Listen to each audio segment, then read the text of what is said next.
విశాఖపట్నంలోని ప్రసిద్ధ పుణ్యక్షేత్రం సింహాచలంలో నేడు అత్యంత వైభవంగా గిరి ప్రదక్షిణ నిర్వహించనున్నారు. తొలి ప్రావంచ నుంచి ప్రారంభమయ్యే ఈ ప్రదక్షిణ సింహగిరి చుట్టూ 32 కిలోమీటర్ల మేర సాగబోతోంది. ఈ ఆధ్యాత్మిక వేడుకకు సుమారు 8 లక్షల మంది భక్తులు తరలి వస్తారని అంచనా వేస్తున్నారు. భక్తుల సౌకర్యార్థం ఆర్టీసీ ఆధ్వర్యంలో 50 ప్రత్యేక బస్సులు ఏర్పాటు చేయగా భద్రతా చర్యల్లో భాగంగా కొండపైకి వాహనాల రాకపోకలను పూర్తిగా నిలిపివేశారు.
ఇక దీనిపై మరింత సమాచారం మా ప్రతినిధి ఉదయ్ అందిస్తారు. ఉదయ్, చెప్పండి.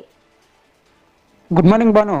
సింహాచలం లక్ష్మీ నరసింహ స్వామివారి ఈ గిరి ప్రదక్షిణ కోసం అయితే భక్తులందరూ ఎంతో కాలంగా అంటే సంవత్సర కాలం నుంచి వెయిట్ చేస్తూ ఉంటారు. ఈ సంవత్సర కాలం ముందు నుంచి ఈ గిరి ప్రదక్షిణలో పాల్గొనడానికి భక్తులు ముందస్తు ప్రణాళిక సిద్ధం చేసుకుంటారు. ఆ భక్తులు చేసుకున్న ప్రణాళిక సిద్ధం చేసుకున్న రోజు రానే వచ్చిందని చెప్పుకోవచ్చు. ఈ రోజు ఆషాఢ శుద్ధ పౌర్ణమి రోజున ఈ లక్ష్మీ నరసింహస్వామి వారి గిరి ప్రదక్షిణ ఈ రోజు సాయంత్రం 4 గంటలకు ప్రారంభం కానుంది. సుమారు 5 లక్షల మంది భక్తులు ఈ గిరి ప్రదక్షిణలో పాల్గొంటారని అధికారులు ముందస్తు అంచనా వేశారు. 32 కిలోమీటర్ల మేర సాగే ఈ గిరి ప్రదక్షిణ కోసం ఇప్పటికే విస్తృతమైన ఏర్పాట్లు చేశారు. పలు దఫాలుగా వివిధ శాఖల అధికారులతో సమీక్షా సమావేశాలు అయితే నిర్వహించారు. మొత్తం మీద అంటే ఈ స్వామివారి తొలి పావంచ వద్ద అయితే గిరి ప్రదక్షిణ ప్రారంభమవుతుంది. ప్రతి సంవత్సరం ఇక్కడి నుంచే ప్రారంభమయ్యేది. అయితే కొన్ని ఇబ్బందులను అయితే అధికారులు గుర్తించడం జరిగింది. ఈ ఇబ్బందులను భక్తుల నుంచి దూరం చేయడానికి ఈ నమూనా విగ్రహాలను అయితే 6 చోట్ల ఏర్పాటు చేశారు. ఈ 6 చోట్ల ఎక్కడి నుంచైనా భక్తులు గిరి ప్రదక్షిణ ప్రారంభించి తిరిగి అక్కడి నుంచే ముగించొచ్చని కూడా అధికారులు చెప్తున్నారు. మొత్తం సింహాచలం మొత్తం భక్తులతో కిక్కిరిసిపోయింది. గోవింద నామస్మరణతో అయితే సింహాచలం వీధులన్నీ మారుమ్రోగుతున్నాయి. ఈ రోజు సాయంత్రం 4 గంటలకైతే గిరి ప్రదక్షిణ ప్రారంభం కానుంది. సుమారు 5 లక్షల మంది ఈ గిరి ప్రదక్షిణలో పాల్గొంటామని అధికారులు అంచనా వేశారు. దానికి తగ్గట్టుగా విస్తృతమైన ఏర్పాట్లు చేశారు. ట్రాఫిక్ అయితే మళ్లింపు చేయడం జరిగింది. అలాగే అన్ని చోట్ల అంటే ఈ 32 కిలోమీటర్ల గిరి ప్రదక్షిణ సాగే మార్గంలో అయితే పలు చోట్ల చలువు పందిళ్ళు ఏర్పాటు చేశారు. అక్కడ మంచినీరు అలాగే కూల్ డ్రింక్స్ అల్పాహారాలు కూడా ఏర్పాటు చేయడం జరిగింది. కొన్ని స్వచ్ఛంద సంస్థలు అన్నదానాలు కూడా ఏర్పాటు చేశారు. మొత్తం సింహాచలం మొత్తం గోవింద నామస్మరణతో అయితే మారుమోగుతుంది. ఈ రోజు సాయంత్రం 4 గంటలకి ఈ గిరి ప్రదక్షిణ ప్రారంభమై రేపు తెల్లవారుజామున ముగిసే అవకాశం ఉంది. గిరి ప్రదక్షిణ ముగిసిన తర్వాత స్వామివారి దర్శనం చేసుకోవడానికి కూడా భక్తులకి అన్ని ఏర్పాట్లు పూర్తి చేశారు. గిరి ప్రదక్షిణ చేసిన ప్రతి ఒక్కరికి స్వామి దర్శనం ఏర్పాట్లు చేస్తామని ఆలయో వెంకట్రావు అయితే చెప్పడం జరిగింది. ఇప్పటికే మొత్తం అన్ని శాఖల సమన్వయంతో అయితే ఏర్పాట్లు అయితే పూర్తయ్యాయి. మొత్తం ఇప్పటికే పలు దఫాలుగా అయితే అన్ని శాఖలతోనూ సమీక్షా సమావేశాలు నిర్వహించారు. గతంలో కొన్ని ఇబ్బందులను గుర్తించారు. భక్తులు పడిన ఇబ్బందులను కొన్ని గుర్తించి వాటిని భక్తులకు దూరం చేయడానికి ఆ ఇబ్బందుల నుంచి భక్తుల్ని పక్కన పెట్టి భక్తులకు సులువైన మార్గంలో సులువుగా గిరి ప్రదక్షిణ చేసి ఎటువంటి ఇబ్బందులు లేకుండా గిరి ప్రదక్షిణ చేసి రేపు తెల్లవారుజాము నుంచి స్వామివారి దర్శనాలు చేయడానికి అయితే అధికారులు అయితే విస్తృతమైన ఏర్పాట్లు చేస్తున్నారు.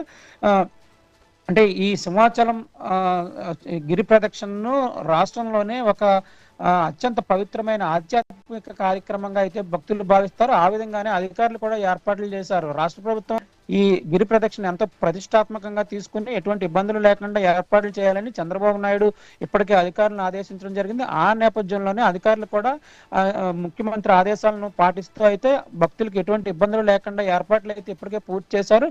మొత్తం సింహాచలం మొత్తం భక్తులకు ఎటువంటి ఇబ్బందులు లేకుండా అంటే ఈ గిరి ప్రదక్షిణ జరిగే 32 కిలోమీటర్ల మార్గంలో ఎక్కడ ట్రాఫిక్ ఇబ్బందులు లేకుండా అంటే ట్రాఫిక్ అక్కడి నుంచి ఈ 32 కిలోమీటర్లు గిరి ప్రదక్షిణ మార్గంలో ట్రాఫిక్ ఎప్పుడు అందులోకి ప్రవేశించకుండా ఇప్పటికే బారికేడ్లు అయితే ఏర్పాటు చేశారు.